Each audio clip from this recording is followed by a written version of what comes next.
प्रातः स्मरणीय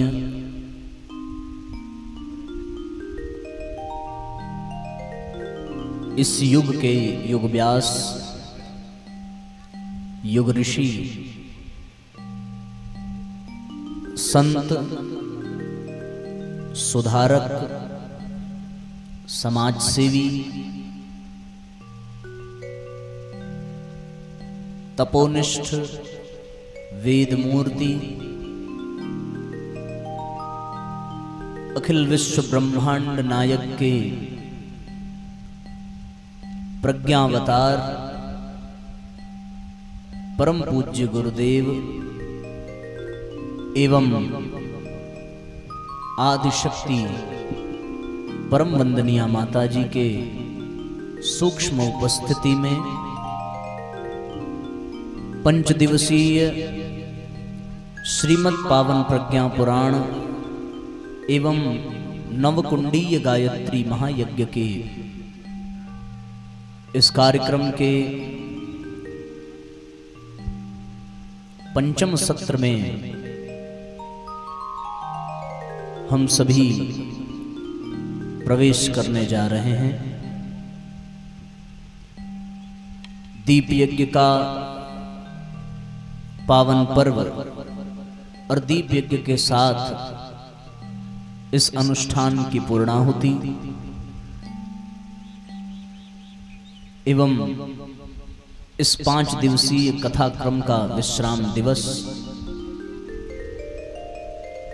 और उसके पश्चात हम सभी की विदाई का क्रम, ये आयोजन की रूपरेखा का एक स्वरूप है।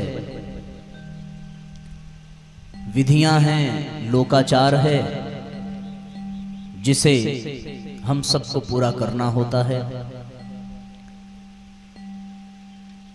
जाने से पहले हम सभी कुछ पाथेय लेकर के जाएं। गायत्री परिवार द्वारा आयोजित किसी भी कार्यक्रम के विश्राम दिवस पर दीप यज्ञ का आयोजन अवश्य होता है और दीप यज्ञ में एक एक दीपक हर व्यक्ति जलाता है। अगर सामान्यतया पूछें कि भैया ये दीपक जलाने का प्रयोजन क्या है, हम दीपक भगवान के मंदिर में जलाते हैं, पूजा की कोठरी में जलाते हैं, जहां कहीं भी आध्यात्मिक अनुष्ठान हो वहां दीपक प्रज्वलित किया जाता है। जब कभी भी कोई शुभ कार्य का शुभारंभ हो तो दीपक प्रज्वलित किया जाता है। इसके पीछे का उद्देश्य ये बिल्कुल नहीं है कि हम भगवान के लिए दीपक जला रहे हैं। जो सारी दुनिया को प्रकाशित करने वाला है, जिसने सूर्य और चंद्रमा तक को प्रकाश दिया है, जिसके प्रकाश से समस्त तारामंडल चमचमा रहा है, जिसके द्वारा दिए गए प्रकाश के नाते ही हमारी आंखें इस धरती को, इस ब्रह्मांड को निहार पाती हैं।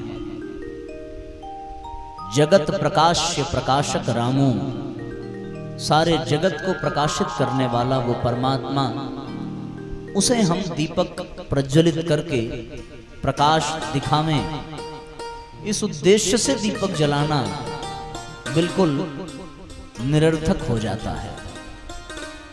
बल्कि दीपक को इस भाव से जलाया जाता है कि भगवान, जैसे ये दीपक आज हम आपके द्वार पर जला रहे हैं, उसी प्रकार आपका तेज, आपका प्रकाश, आपकी ऊर्जा हमारे जीवन को प्रकाशित करती रहे, हमारे जीवन का मार्गदर्शन करती रहे, हमारे जीवन में भी इस दीपक के तरीके से प्रकाश हो। एक संदेश लेकर के, एक भाव लेकर के, एक संकल्प लेकर के हम लोग इस कार्य को संपन्न करते हैं। तो जाते समय दीपक जलाना और दीपक प्रज्वलित करने के पश्चात संभवतः उस एक एक दीपक को अपने साथ अपने घर भी ले जाना, ये इस बात का परिचायक है कि जब हम यहाँ से 5 दिनों का ये सत्र पूरा करके अपने घर की ओर लौटें तो जाते समय हमारे मन में भी एक संकल्प होना चाहिए, हमारे मन में भी एक प्रण होना चाहिए, एक भाव होना चाहिए जिसे हम लेकर के यहाँ से वापस जाएं। और वो भाव क्या हो सकता है, वो संकल्प क्या हो सकता है? संकल्प तो हम बहुत कर लेते हैं, बहुत कुछ निभा भी लेते हैं, पर ऐसा कोई सार्थक संकल्प जो जीवन को बदल दे, जो जीवन की दिशा और जीवन के दशा को परिवर्तित कर दे, ऐसा कोई संकल्प हाथ लग जाए तो निस्संदेह हमारा जीवन सार्थक हो जाता है। आज हम सब भी एक संकल्प लेकर के यहां से प्रस्थान करेंगे, एक भाव लेकर के प्रस्थान करेंगे, एक प्रण लेकर के प्रस्थान करेंगे, और वो संकल्प ऐसा हो जो हमारे उन्नयन का आधार बने, हमारे अभ्युदय का आधार बने, हमारे सृजन का माध्यम बने। ऐसा कोई संकल्प आज हमारे मन में उठे और जीवन पर्यंत हम उसी संकल्प पर, उसी को जीवन का लक्ष्य मान करके उसका पालन करते रहे। आदमी जब कभी भी किसी तीर्थ में जाता है, जब कभी भी किसी ऐसे पवित्र स्थल पर दर्शन प्रदर्शन के लिए प्रस्थान करता है और वहां से जाकर के जब वो लौट करके आता है तो उसके मन में कोई एक दृढ़ भावना, कोई आस्था, कोई श्रद्धा, कोई ऐसा स्वर्णिम सूत्र अवश्य होता है जिसे लेकर के वो अपने जीवन की दिशा धारा को एक बार पुनः सुनिश्चित करता है। हम सबको भी आवश्यकता इसी बात की है। यदि यहाँ इतने 4-5 दिनों तक हम सब लोग ज्ञान यज्ञ करते रहे और उसके पश्चात यदि मन में कोई सत्संकल्प ना उभरे, मन में कोई सद्भाव ना उभरे, मन में कोई आस्था न जगे, और वो ऐसी आस्था, ऐसा संकल्प, ऐसा भाव जो हमारे उत्कृष्टता को, श्रेष्ठता का पथ प्रदर्शन करे, तो फिर यहाँ आना बेकार हो जाता है। हम आज एक एक पल को सार्थक कर सकते हैं और पिछले 5 दिनों को सार्थक कर सकते हैं जब हम कोई सार्थक संकल्प अपने जीवन में धारण कर लें और वो संकल्प हमारे कल्याण का माध्यम बन जाए, हमारे कल्याण का आधार बन जाए। परम पूज्य गुरुदेव ने गायत्री परिवार की स्थापना की। परम पूज्य गुरुदेव ने 3200 से भी अधिक पुस्तकें लिखी। परम पूज्य गुरुदेव ने कठोरतम साधना की। परम पूज्य गुरुदेव ने बहुत सारे बड़े बड़े काम किए जिसको शब्दों में व्यक्त नहीं किया जा सकता। उसके पीछे का उद्देश्य क्या था? उसके पीछे का केवल और केवल एक ही उद्देश्य था, व्यक्ति निर्माण, और व्यक्ति निर्माण से परिवार निर्माण, और परिवार निर्माण से समाज निर्माण। समाज निर्माण मुख्य उद्देश्य है, क्योंकि समाज से ही वातावरण का निर्माण होता है। जैसा समाज होगा वैसा वातावरण होगा। जहां के लोग धार्मिक हैं वहां का वातावरण धार्मिक होगा। जहां के लोग मांस भक्षी हैं वहां का वातावरण भी वैसा क्रूर होगा, वैसा कष्टदायक होगा। जहां के लोग संपन्न हैं वहां का वातावरण भी सुव्यवस्थित होगा। धनाढ्य लोग जहां हैं वहां भौतिकता का चकाचौंध का वातावरण रहेगा। जहां संत हैं, तपस्वी हैं, साधु हैं, सन्यासी हैं, वहां का वातावरण बड़ा आध्यात्मिक होगा, बड़ा पवित्र होगा। जहां वृक्षों की संख्या अधिक हो वहां प्राकृतिक सौंदर्य का वातावरण होगा। जहां तीर्थ आदि हो वहां पर दिव्यता का वातावरण होगा। जहां अस्पताल आदि होते हैं वहां रोगियों का वातावरण होता है। जहां शमशान हो वहां वैराग्य का वातावरण होता है। इसलिए समाज से ही वातावरण बनता है, ये भी सत्य है, और वातावरण से ही समाज बनता है, ये भी सत्य है। समाज और वातावरण दोनों एक दूसरे के पहलू हैं। यदि किसी व्यक्ति को किसी ऐसे स्थान पर ले जाया जाए जहां चिताएं जल रही हों, उनके घर परिवार वाले रो करके अपने परिवार के किसी सदस्य को सदा सर्वदा के लिए विदा कर रहे हों, वहां पर किसी के मन में काम वासना की, भोग विलास की बातें नहीं आएंगी, क्योंकि वहां का वातावरण ही वैराग्यपूर्ण है। वो जीवन के अंतिम सत्य को दर्शाता है। वहां पहुंचने वाला प्रत्येक प्राणी उस परम सत्य का अनुभव करता है कि एक दिन उसे भी यहाँ इस शरीर को, इस दुनिया को, इस संसार को छोड़ करके वापस जाना है। तो वहां भी उसके लिए एक ऐसा वातावरण मिल जाता है। एक घटना याद आती है कि एक बार श्रवण कुमार अपने माता पिता को लेकर के तीर्थ यात्रा के लिए निकले और एक स्थान पर पहुंच करके अचानक उनके मन में न जाने क्या हुआ, उन्होंने अपने कंधे से अपने माँ बाप को नीचे उतारा। नीचे उतारने के पश्चात उन्होंने अचानक से कहा कि ऐ बुड्ढों, मेरी कोई जिम्मेदारी नहीं है, मैं कोई बेवकूफ नहीं हूं कि अपने कंधों पर लेकर के फिरता रहूं। तीर्थ यात्रा आपको करनी है, आपको जैसे करनी हो करिए, हमारी कोई जिम्मेदारी नहीं है। थोड़ी देर बाद श्रवण कुमार के माँ बाप ने उनसे पूछा कि बेटा एक काम करो, जैसे इतनी दूर हमें लेकर के आए हो वैसे थोड़ी दूर और हमें पहुंचा दो, उसके बाद हम चले जाएंगे। थोड़ी दूर श्रवण कुमार उनके अनुनय विनय करने पर थोड़ी और दूर लेकर के गए। वहां पहुंचे तो वहां पहुंचने के पश्चात उनको अपने आप अपनी गलती का एहसास हुआ कि मैंने ये कैसा व्यवहार कर दिया अपने माँ बाप से, मैंने ये कैसा तिरस्कार कर दिया। मैं तो संकल्प लेकर के चला था कि इनको तीर्थ यात्रा तीर्थ दर्शन कराऊंगा, पर ये मुझसे कैसी गलती हो गई। वो अपने माता पिता से क्षमा मांगने लगे और अपने पिता से पूछा कि मुझसे ये अपराध क्यों हो गया। तो उनके पिता ने कहा कि दोष तुम्हारा नहीं था, दोष उस स्थान का था जिस स्थान पर तुमने ये बात कही। वो स्थान कोई और नहीं, वो स्थान कुरुक्षेत्र का था। और ये वही स्थान है जहां बच्चों ने अपने माँ बाप की हत्या की, जहां माँ बाप ने अपने बच्चों की हत्या की, जहां अपने रिश्तेदारों की हत्या की गई, जहां अपने नातेदारों की हत्या की गई। गुरुओं ने शिष्यों पर प्रहार किया, शिष्यों ने गुरुओं पर प्रहार किया, भाई ने भाइयों को मारने के षड्यंत्र रचे। ये ऐसा स्थान है जहां पर न जाने कितनों की माताएं निसंतान हो गई, न जाने कितनी स्त्रियां विधवा हो गई, न जाने कितने लोग अनाथ हो गए, न जाने कितनी रक्त की नदियां बही कि वहां की मिट्टी अभी तक लाल है। इस स्थान का, इस वातावरण का ऐसा दुष्प्रभाव था कि तुम्हारे मस्तिष्क में ये कुविचार आया, ये दुर्भावनाएं आई। और जब तुम उस वातावरण से निकले बाहर तो निस्संदेह तुमने अपने खोए हुए सद्विचार को वापस पाया, तुम्हें अपनी भूल ज्ञात हुई और तुमने उसे स्वीकार किया। वातावरण का बहुत असर है।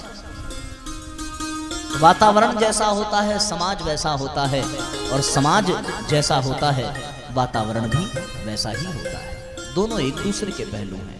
जो लोग शांति कुंज गए होंगे वो शांति कुंज पहुंचे और वहां पहुंचने के पश्चात वहां का वातावरण देखें। अंदर पहुंचने के पश्चात एक गजब की दिव्यता, एक गजब की भव्यता वहां पहुंचने के पश्चात देखने को मिलती है। आप किसी जागृत तीर्थ में चले जाइए, वहां जागृत तीर्थ में पहुंचने के पश्चात आपके भीतर अनायास आध्यात्मिक चिंतन उभरने लगेगा, आपके भीतर अनायास श्रेष्ठता की ओर संकल्प विकल्प मन में उभरने लगेगा। ऐसा क्यों है? ऐसा केवल और केवल वहां के रहने वाले लोगों के चिंतन चरित्र व्यवहार के नाते है, और उन्हीं से वो वातावरण वहां पर बना है। हिमालय को देवात्मा क्यों कहा जाता है? गंगा को पवित्र क्यों कहा जाता है? केवल इसीलिए पवित्र कहा जाता है क्योंकि गंगा के किनारे ही अधिकतम संतों की कुटिया है, गंगा के किनारे ही अधिकतम तीर्थ हैं, और उन तीर्थों में निवास करने वाले वो संत, वो महापुरुष, वो भगवत चरणानुरागी, वो ईश्वर दृष्टा, वो सब लोग गंगा में स्नान करते हैं। उन लोगों के स्नान करने से गंगा ऐसी पवित्र है, ऐसी सौम्य है, ऐसी कल्याणकारिणी है। वो स्थान जिसे हम हिमालय कहते हैं, वहां न जाने कितने युगों पूर्व से ऋषि मुनि यति योगी तपस्वी तप करते हैं, ईश्वर का दर्शन करते हैं। जहां कैलाश है, जहां बद्रिकाश्रम है, जहां सोमनाथ है, जहां केदारनाथ है, वो सब हिमालय की तलहटी में है। जहां सप्तऋषियों ने तपस्या की, जहां बड़े बड़े ब्रह्म ज्ञानियों ने तपस्या की, जहां आद्य गुरु शंकराचार्य ने तपस्या की, जहां परम पूज्य गुरुदेव ने तपस्या की, जहां नारद और परशुराम ने तपस्या की, जहां विश्वा और वशिष्ठ विश्वामित्र ने तपस्या की, जहां भगवान वेदव्यास ने ग्रंथों की रचना की, जहां भगीरथ ने तप करके गंगा को धरती पर अवतरित कराया, उनके तप के कारण वहां का वातावरण इतना दिव्य बन गया कि वहां जाने के पश्चात अपने आप व्यक्ति के भीतर आध्यात्मिक विकास, आध्यात्मिक उत्थान होने लगता है अपने आप। हमारे यहाँ इसीलिए विशेष तिथियों का वर्णन है कि इस अमुक तिथि में अमुक कार्य करने से अत्यधिक लाभ मिलता है। हमारे यहाँ कुंभ की परंपरा है कि हर 12 वर्ष के पश्चात विशेष प्रकार के कुंभ पर्व का आयोजन होगा। ऐसा क्यों होता है? जिन्होंने चेतना की शिखर यात्रा का 3य खंड पढ़ा होगा आप उसको पढ़ करके देखिएगा।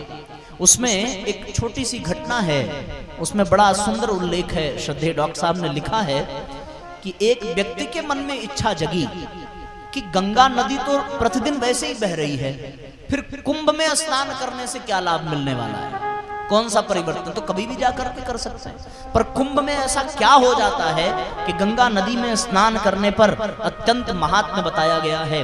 वहां स्नान करने वाला अपने बहुत सारे आध्यात्मिक विकास की संभावना को साकार कर सकता है। ऐसी क्या व्यवस्था है वहां पर कि वहां पहुंचने पर बहुत सारे आध्यात्मिक उन्नयन के सूत्र मिल जाते हैं। परम पूज्य गुरुदेव से उनने प्रश्न पूछा था। गुरुदेव ने कहा कि समय आने पर हम तुम्हें बताएंगे। शांति कुंज में विराजमान थे वो परिजन, और कुंभ का पर्व आया। 2 बजे रात में नींद में उनको ऐसा प्रतीत हुआ जैसे परम पूज्य गुरुदेव उनको जगा रहे हैं। तो पहले तो उनको विश्वास नहीं हुआ, उन्होंने सोचा मैं कोई स्वप्न देख रहा हूं, और थोड़ी देर बाद उनको ऐसा प्रतीत हुआ कि सच में गुरुदेव जगा रहे हैं। तो उन्होंने अपनी आंखें मली, और आंखें मलने के पश्चात इस आभास को सत्य मान करके वो जल्दी से अपने बिस्तर से उठे। देखा तो वहां गुरुजी नहीं थे, पर उनको ऐसी प्रेरणा हुई जैसे गुरुजी बुला रहे हों, और केवल इस प्रेरणा के आधार पर ही वो शौच आदि से जल्दी से निवृत्त हुए, अपने वस्त्र इत्यादि बदले और गुरुजी के कक्ष की ओर बढ़े। वहां पहुंच करके उन्होंने देखा कि घड़ी के ठीक 2:30 बज रहे हैं और गुरुजी गेट पर उनकी प्रतीक्षा कर रहे हैं। तो उन्होंने गुरुजी को प्रणाम किया। गुरुजी ने इशारा किया कि मेरे पीछे चलो, और वो व्यक्ति गुरुजी का अनुसरण करते हुए गुरुजी के पीछे पीछे चलने लगा।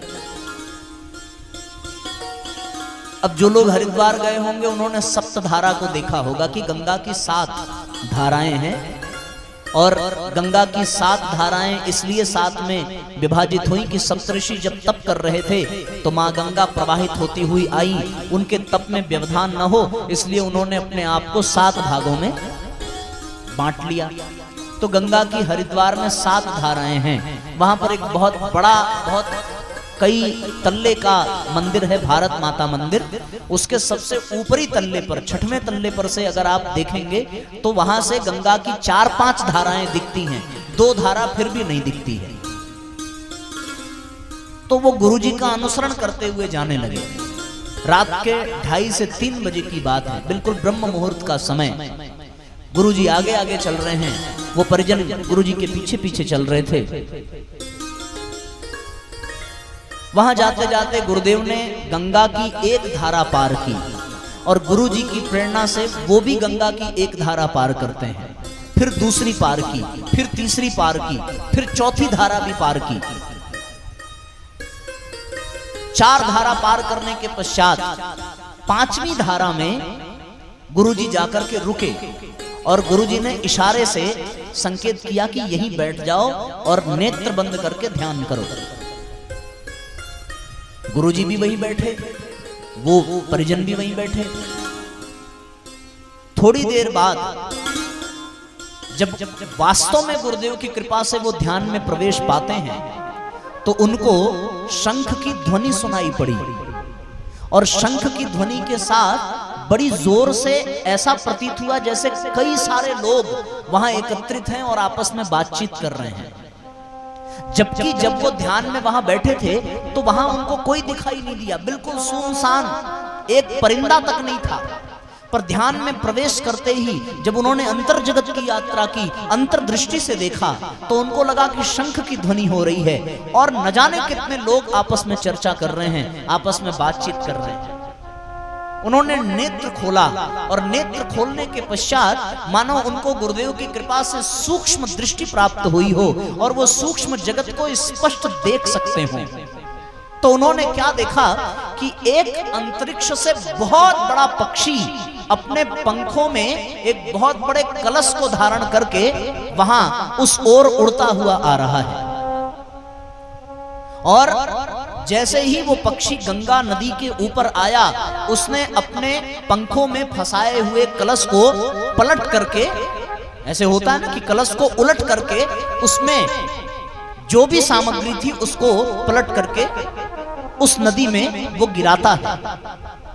उस नदी में जैसे ही उस कलश में विद्यमान कुछ बूंदें गिर करके गंगा नदी में मिलती हैं, वैसे ही जो शोर सुनाई दे रहा था वो शोर ऐसा था कि वहां सैकड़ों ऋषि मुनि एकत्रित हैं, जो प्रत्यक्ष नहीं दिखते पर सूक्ष्म जगत में वो सूक्ष्म शरीरधारी हैं। और जैसे ही उस पक्षी ने, उस गरुड़ ने उस कलश के बूंदों को गंगा में मिलाया, वैसे ही सारे सूक्ष्म शरीरधारी ऋषि गंगा में प्रवेश करके स्नान करते हैं। और स्नान करने के पश्चात जब वो निकलते हैं तब तक दिन की शुरुआत हो चुकी होती है। उन सबके स्नान करने के पश्चात फिर वहां उपस्थित साधु, सन्यासी, गृहस्थी, जितने भी आगंतुक, जितने भी शिविरार्थी, शरणार्थी, धर्मार्थी आए रहते हैं, वो सब स्नान करते हैं। ये दृश्य उन्होंने अपनी आंख से देखा कि एक विशेष तिथि में, एक विशेष समय में, एक विशेष मुहूर्त में वास्तव में कोई विष्णु लोक से गरुड़ आया और उसने गंगा नदी में कुछ बूंदें अमृत की मिलाई, और उन बूंदों के मिल जाने के पश्चात वहां सूक्ष्म शरीरधारी ऋषियों ने स्नान किया। अब हो सकता है कि ये सुनने पर आपको काल्पनिक लगे, पर यदि ये काल्पनिक होता तो ये उस पुस्तक में लिखा नहीं जाता। हम लोग इसलिए विश्वास नहीं कर पाते क्योंकि हमारी इतनी शक्ति, इतनी सामर्थ्य, इतनी पात्रता नहीं है कि हम इन सूक्ष्म सत्ताओं का दर्शन कर सकें। पर जिन्होंने ये दृश्य स्पष्ट देखा और फिर उन्होंने ये देखा कि उनके साथ तो गुरुजी आए थे, पर जब उनका ध्यान टूटा और इस दृश्य के पश्चात उनकी आंखें खुली, तब वहां गुरुजी नहीं थे।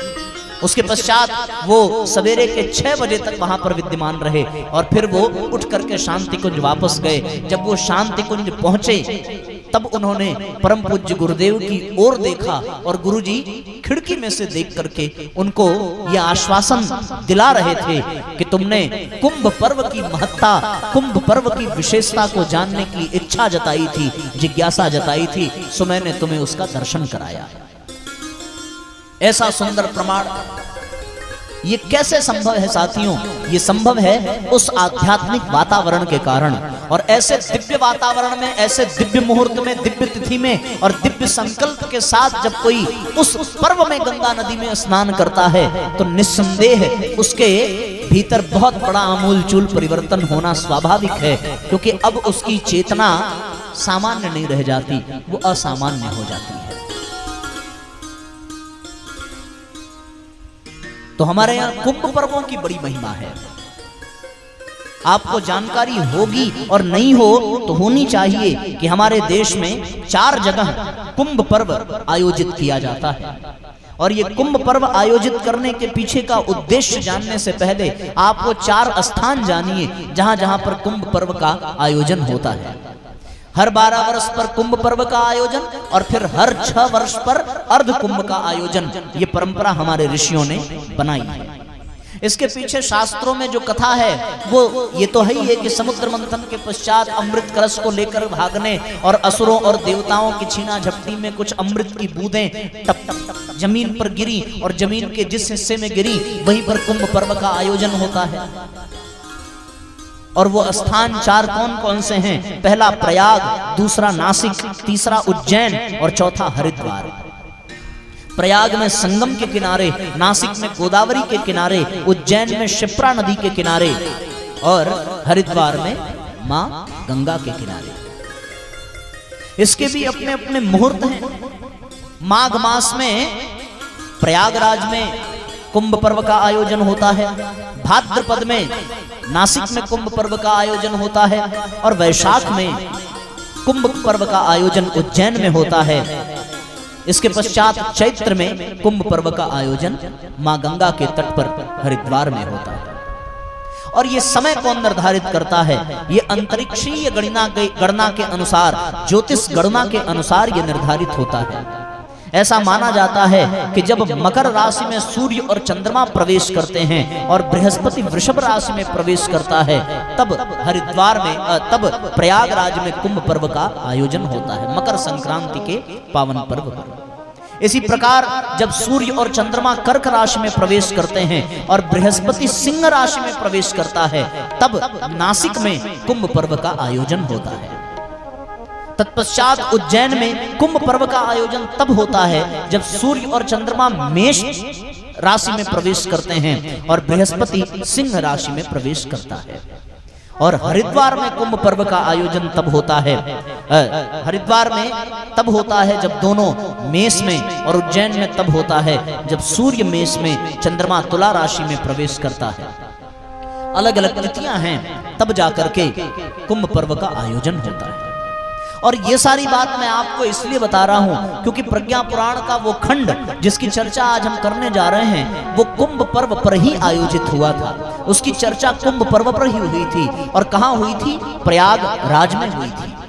आप सब में से बहुत लोग प्रयागराज में स्नान करके आए होंगे, बहुत लोगों ने वहां के तीर्थ का आनंद लिया होगा, जो गंगा, यमुना और सरस्वती के पावन तट पर उन तीनों नदियों के मिलने से संगम की महिमा बढ़ जाती है, वहीं पर आयोजन हुआ। आइए हम सब भी मानसिक यात्रा करते हुए संगम के किनारे प्रयाग नगरी में प्रवेश करें और वहां होने वाली ऋषियों की चर्चा पर हम सभी चिंतन करें, दृष्टिपात करें।